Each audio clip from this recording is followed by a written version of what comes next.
औज़ुबिल्लाहिमिनश्शैतानिर्रजीम बिस्मिल्लाहिर्रहमानिर्रहीम। अस्सलाम वालेकुम स्टूडेंट्स।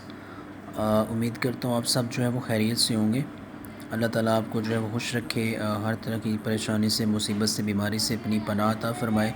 ये भी उम्मीद करता हूँ कि आप लोगों का रमज़ान जो है बड़ा अच्छा गुज़र रहा होगा।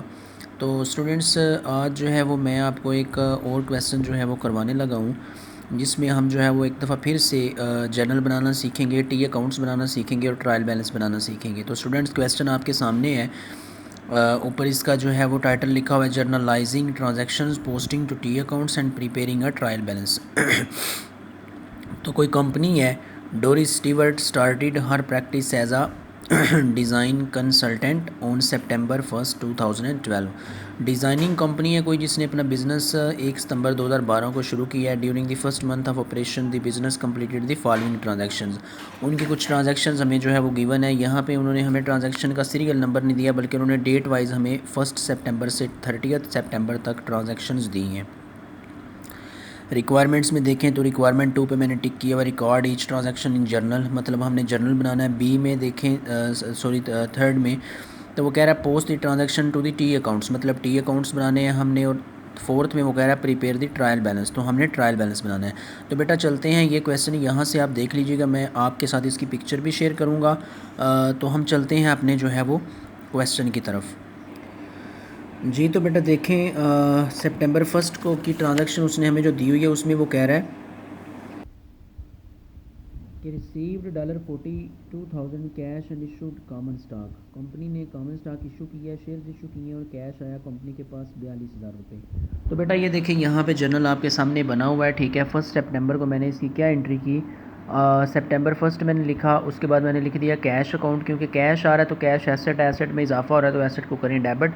कैश अकाउंट और जो है वो कॉमन स्टॉक, चूँकि जो है वो इक्विटी है, इक्विटी में इजाफा होता है तो हम उसको क्रेडिट करते हैं। तो कॉमन स्टॉक हमने 42,000 से कर दिया क्रेडिट। नरेशन हमने लिख दी received cash and issued common stock. उसके बाद बेटा September 4 को अगर देखें तो purchase supplies $700 and furniture 1900 on account. On account उसने दो चीज़ें खरीदी हैं, मतलब उधार खरीदी है। तो बेटा इसकी ट्रांजैक्शन क्या होगी, दोनों ही एसेट्स हैं, सप्लाईज भी एसेट है, फर्नीचर भी एसेट है। तो हमने लिखा सप्लाईज अकाउंट को भी डेबिट किया, फर्नीचर अकाउंट को भी डेबिट किया, क्योंकि दोनों एसेट हैं, एसेट खरीदे हैं तो इजाफा हो रहा है। और हमने उधार खरीदे हैं तो कैश नहीं पे करेंगे, बल्कि हम उसे अकाउंट पेबल साइन करके देंगे, ठीक है। तो ये 2600 से अकाउंट्स पेबल हमारा जो है वो क्रेडिट हो गया। नरेशन में लिख दिया purchase asset on credit, right बेटे। उसके बाद बेटा आप आ जाएँ थर्ड ट्रांजैक्शन पे, उसमें वो कह रहा है perform services for a law firm and receive 1400 cash. कह रहा है कि उसने डिज़ाइनिंग की सर्विस दी है किसी लॉ फर्म के लिए और 1400 कैश उसने वसूल किया। तो देखिए मैंने आपके सामने ट्रांजैक्शन दी हुई है 6 वाली। कैश अकाउंट कैश आ रहा है क्योंकि उसने कैश पे सर्विस दी है, तो कैश अकाउंट डेबिट। और उसने सर्विस दी है तो सर्विसेज रेवेन्यू जो है वो क्रेडिट। रेवेन्यू क्रेडिट होते हैं, तो हमने जब सर्विस दी तो उससे हमारे रेवेन्यू में मज़ीद इजाफा हुआ, तो हमने रेवेन्यू को यहाँ से यहाँ पे 1400 से क्रेडिट कर दिया। उसके बाद बेटा आप लोग चले जाएँ September 7 की ट्रांजैक्शन पे। तो वो कह रहा है कि paid dollar for 24,000 cash to acquire land for future office site. Office के लिए उन्होंने लैंड इस्तेमाल करने के लिए उन्होंने क्या किया, लैंड उन्होंने परचेज़ की, कैश पे किया। तो September 7 की ट्रांजैक्शन यहाँ पे देखें, यहाँ लैंड एक एसेट है, एसेट खरीदेंगे तो इसमें इजाफा होगा, तो हम इसको करेंगे डेबिट।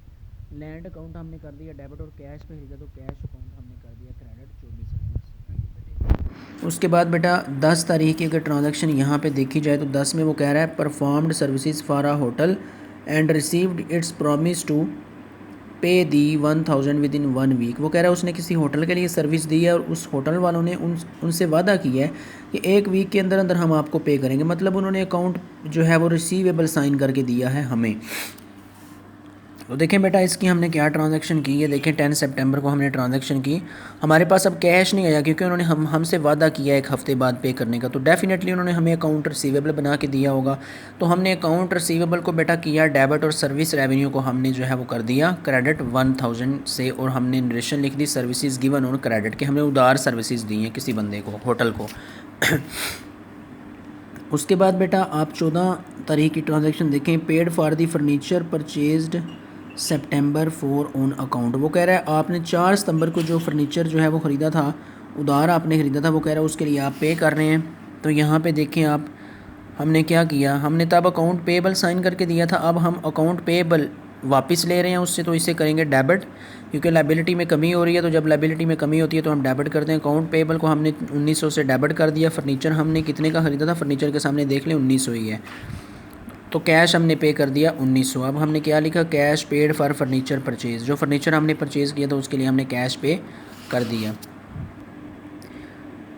उसके बाद बेटा 15 सितंबर की ट्रांजैक्शन देखें तो वो कह रहा है paid secretaries by monthly salary $490। वो कह रहा है सेक्रेटरी की उसने सैलरी पे किया $490। तो देखें बेटा यहाँ पे हमने इसकी ट्रांजैक्शन किया कि हमने लिखा, देखें अब सैलरी क्या है, सैलरी एक्सपेंस है और एक्सपेंसेस डेबिट होते हैं। तो जब सैलरी पे करेंगे तो एक्सपेंसेस में इजाफा होगा, तो हमने एक्सपेंस को डेबिट कर दिया, सैलरी एक्सपेंस अकाउंट डेबिट, और कैश हम पे करें तो कैश अकाउंट क्रेडिट 490, और हमने लिख दिया पेड सैलरी एक्सपेंस। उसके बाद बेटा आप देखें ट्रांजैक्शन 17 सितंबर की, तो वो कह रहा है रिसीव्ड कैश ऑन अकाउंट $400। वो कह रहा है हमने किसी बंदे को कोई उधार सर्विस दी थी, उस बंदे से अब हमें जो है वो कैश मिल रहा है। तो हम क्या करेंगे, हमारे पास कैश आ रहा है तो कैश में इजाफा हो रहा है, एसेट में इजाफा हो तो डेबिट करते हैं, कैश अकाउंट डेबिटेड। और उधार चूँकि सर्विस पहले दे रखी थी तो अकाउंट रिसीवेबल मिला हुआ था, अब हम उसे अकाउंट रिसीवेबल वापस कर रहे हैं और कैश ले रहे हैं, तो हमने अकाउंट रिसीवेबल को कर दिया क्रेडिट $400 से, और हमने लिख दिया रिसीव्ड कैश फ्रॉम डेटर। अच्छा, डेप्टर कौन लोग होते हैं, डेप्टर वो लोग होते हैं जिन लोगों ने हमारे पैसे देने होते हैं। तो हमने लिखा कि हमने इस डेप्टर से जो है वो कैश वसूल किया है। जी बेटा, तो उसके बाद हमने सितंबर 20 की ट्रांजैक्शन देखनी है। उसमें वो कह रहा है प्रीपेड और design for a school on account $700। वो कह रहा है उसने किसी स्कूल के लिए कोई डिज़ाइन तैयार किया और उसने उधार उनको सर्विस ये वाली दी है। तो हम यहाँ पे क्या करेंगे, फिर वही बात के या हमें कैश मिलता है या हमें एक वादा मिलता है कि पैसे आपको फ्यूचर में दिए जाएंगे। तो यहाँ पे हमें वादा मिल रहा है अकाउंट रिसीवेबल की शक्ल में। तो हमने क्या किया, हमने जो है वो अकाउंट रिसीवेबल को कर दिया डेबिट और सर्विस रेवेन्यू को हमने कर दिया क्रेडिट 700 से, क्योंकि हम सर्विस दे रहे हैं। उसके बाद आप 28 सितंबर की ट्रांजैक्शन देखें, received 2100 cash for consulting with plumber and cordon. वो कह रहा है प्लम्बर और कॉर्डन को कंपनी है, उसको आपने को मशवरे दिए हैं और उससे आपने जो है वो 2100 रुपये कैश वसूल किए, ये भी आपने उनको सर्विस दी है। तो इसके लिए आप कैश अकाउंट को करेंगे डेबिट क्योंकि कैश आ रहा है, और सर्विस रेवेन्यू क्योंकि सर्विस दी है तो सर्विस रेवेन्यू को आप 2100 से कर देंगे क्रेडिट। उसके बाद बेटा नेक्स्ट ट्रांजैक्शन में वो कह रहा है paid secretaries by monthly salary $490। ये वही ट्रांजैक्शन है कि आपने जो है वो सैलरी पे की है, तो आप क्या करेंगे, सैलरी एक्सपेंस को आप करेंगे जो है वो डेबिट और कैश अकाउंट को आप 490 से करेंगे क्रेडिट। उसके बाद बेटा आप देखें ट्रांजैक्शन 30 सितंबर की, 30 सितंबर की ट्रांजैक्शंस हैं। सेकंड लास्ट में वो कह रहा है पेड रेंट एक्सपेंस $650। तो बेटा एक्सपेंस कोई सा भी हो, हमने उस एक्सपेंस को डेबिट कर देना, याद रखिएगा। जैसे सैलरी को डेबिट किया था बिल्कुल इसी तरह यहाँ पे रेंट एक्सपेंस को कर देंगे डेबिट, और कैश जा रहा है तो कैश अकाउंट को कर देंगे क्रेडिट 650 से, ठीक है। और नरेशन लिख दी पेड रेंट। उसके बाद बेटा वो कह रहा है कि पेड कैश डिविडेंड्स ऑफ $3000। तो बेटा देखें डिविडेंड जो है वो डिविडेंड जब हम इशू करते हैं ना, तो इससे क्या होता है, इक्विटी में कमी होती है, ठीक है। और इक्विटी आपको पता है होती है क्रेडिट, जब इक्विटी में इजाफा होता है तो अब हम उसको क्रेडिट ही करते हैं, जब इक्विटी में कमी होती है तो तब हम उसको करते हैं डेबिट। तो यहाँ पे देखें हमने डिविडेंड को कर दिया डेबिट, क्योंकि डिविडेंड इक्विटी का हिस्सा है और इक्विटी में जब कमी होती है तो हम उसको डेबिट करते हैं। तो डिविडेंड अकाउंट 3000 से डेबिट, और कैश चूँकि जा रहा है तो कैश अकाउंट 3000 से क्रेडिट। लें बेटा ये थी आपकी जर्नल ट्रांजैक्शंस, जर्नल था हमारा। इस जर्नल को इस्तेमाल करते हुए अब हम जो है वो हम बनाएंगे टी अकाउंट्स, और फिर उस टी अकाउंट की एंडिंग बैलेंस से हम बनाएंगे अपना ट्रायल बैलेंस।